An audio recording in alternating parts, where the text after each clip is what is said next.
கேரளா கறி 15 நிமிடங்களில் செய்யக்கூடிய சூப்பரான கேரளா ஸ்டைல் இறால் கிரேவி. கேரளா ஸ்டைலில் சுவையான இறால் குழம்பு. 15 நிமிடங்களில் செய்யக்கூடிய சுவையான இறால் குழம்பு கேரளா ஸ்டைலில் தேங்காய் பால் சேர்த்து செய்யப்படும் சுவையான ரெசிபி.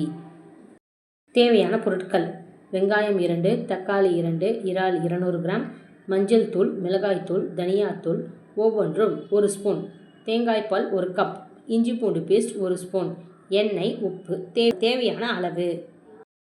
வாணலியில் எண்ணெய் ஊற்றி வெங்காயம், தக்காளி, இஞ்சி பூண்டு பேஸ்ட் சேர்த்து பச்சை வாசனை போகும் வரை வதக்கவும். எல்லா மசாலா பொருட்களையும் ஒவ்வொன்றாக சேர்த்து 2 நிமிடங்கள் வதக்கவும். கொஞ்சம் தண்ணீர் சேர்த்து மசாலா கலவையை நன்றாக கொதிக்க விடவும். சுத்தம் செய்த இறாலை குழம்பில் சேர்த்து வேக வைக்கவும். 5 நிமிடம் முதல் 8 நிமிடங்களில் இறால் வெந்துவிடும். வெந்த பிறகு தேங்காய் பால் சேர்த்து கிளறவும். கொத்தமல்லி தூவி எடுத்தால் சுவையான இறால் கிரேவி தயார். சாதம், சப்பாத்தியுடன் சேர்த்து சாப்பிடலாம்.